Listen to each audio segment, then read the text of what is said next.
வணக்கம். இன்னைக்கு 36ஆம் சௌபாயில சொல்லி இருக்கிற விஷயங்களை பத்தி விரிவா பார்க்கலாம். மகாவீரரான ஹனுமனை எவர் ஒருவர் மறவாமல் நித்தமும் நினைவில் வைத்திருக்கிறார்களோ அவர்களது சங்கடங்கள் நீங்கி வேதனைகளும் துன்பங்களும் அகலும் அப்படின்னு ஹனுமனின் பாதுகாப்பில் இருக்கும் பக்தர்களுக்கு கிடைக்கும் பலன்களை பத்தி துளசிதாசர் இந்த சௌபாயில குறிப்பிட்டிருக்காரு. நாம இதுவரைக்கும் பார்த்த வரலாற்று குறிப்புகள்ல கூட ஹனுமன் இருக்கும் இடத்துல சங்கடங்களை நீக்கி பாதுகாப்பு உணர்ற பண்பை பார்த்தோம். உதாரணத்துக்கு சீதாதேவி லங்கையில ஹனுமனை சந்தித்த போது அவங்க துன்பங்கள் நீங்கினதா இருக்கட்டும், லக்ஷ்மணன் உயிரை சஞ்சீவனிய கொண்டு வந்து காப்பாற்றினதா இருக்கட்டும், ராமரையே மகிராவணன் கிட்ட இருந்து பாதாளத்துல இருந்து விடுவிச்சதா இருக்கட்டும், இவை எல்லாமே ஹனுமன் சிக்கலை எப்படி சமாளிச்சு சிரமங்கள்ல இருந்து எப்படி காப்பாத்துறாரு அப்படின்னு நமக்கு உணர்த்தி இருக்காரு.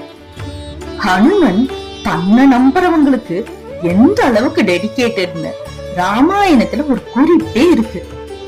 லங்கைக்கு ஹனுமன் நெடும் தூரம் அசுரர்களையும் எதிர்கொண்டு இலைப்பாராமலே கடக்கிறத பார்த்த மைனகா அப்படிங்கிற ஆழ்கடல்ல இருந்த மலை அவருக்கு இலைப்பார கடல்ல இருந்து தன்னுடைய நிலப்பரப்ப வெளிக்காட்டினதாகவும், ஹனுமனோ நேரத்தின் விலை மதிப்பற்ற தன்மையை உணர்ந்து அந்த மலைக்கு நன்றிகளை மட்டும் செலுத்திட்டு இலைப்பார மறுத்து லங்கைய அடைஞ்சதையும் வச்சு பார்க்கும்போது ஹனுமன் மீது அசைக்க முடியாத நம்பிக்கை வைக்கிறவங்களுக்கு எப்படிப்பட்ட அரணா விளங்குவார்னு நம்மளால நல்லாவே புரிஞ்சுக்க முடியுது. மகாபாரத குறிப்புகள்ல சங்கடத்துல இருந்த பாண்டவர்களுக்கு ஞானோபதேசம் செஞ்சதுல ஹனுமனின் பங்கு மறுக்க முடியாதது. பல நேரங்கள்ல நாம கற்பனை கூட செய்ய முடியாத உருவல வந்து ஹனுமன் நமக்கு அந்த சமயத்துக்கு தேவையான வலிமையை கொடுப்பாருங்கிறத பீமன் ஹனுமனோட சந்திப்புலயே நமக்கு நல்லா புரிஞ்சிருக்கும். இந்த இடத்துல நாம ராமாயணம் மகாபாரதம் போன்ற காவியங்கள்ல ஹனுமனின் பங்க பார்க்கிறோமே, கலியுகத்துல ஏதாவது அதிசயம் நடந்திருக்கா அப்படின்னு ஆர்வமா இருக்கா? நிறைய சொல்லிட்டே போகலாம். ஏன் நாமளோ நம்மள சார்ந்தவங்களோ கூட பல முறை ஹனுமனின் அருளை உணர்ந்து இருக்கலாம். அப்படி உணர்ந்த துளசிதாசரே இதற்கு சாட்சியா விளங்குறாரு. இருப்பினும் பல பேர் உணர்ந்து ஒரு கலாச்சாரமாவே மாறி போன ஒரு திருவிழாவை பத்தி இப்ப நாம பாப்போம். லக்னோ என்னும் நகரத்துல நவாப்கள் காலகட்டத்துல நடந்த ஒரு அதிசயம் தான் இது. அரச கட்டுமான பணிக்காக ஒரு நிலத்துல வேலை நடந்துட்டு இருந்தது. அந்த இடத்துல ஹனுமனின் சிலை ஒன்று கிடைக்குது. அங்க ஹனுமனின் சிலையை அகற்றும் பணிக்காக பல பேர் முயற்சிக்கிறாங்க. ஆனாலும் முடியல. அதன் காரணமா தன்னுடைய யானைகளை பயன்படுத்தி அந்த சிலைய அகற்ற நவாப் உத்தரவிடுறாரு. நவாப் கண்ணெதிர்ல யானைகளின் முயற்சி தோல்விய தழுவுது.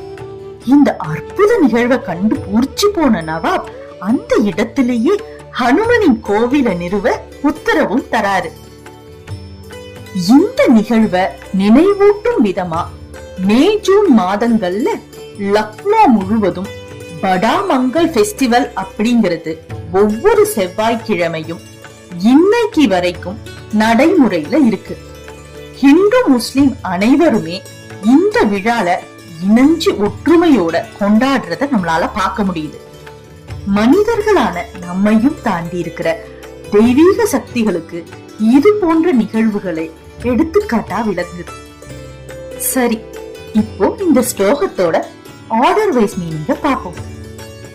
சங்கட கட்டே, சங்கடங்களை அகற்றி மிட்டே சப பீரா, வலிகளை நீக்குவீர்கள். யாருக்கு?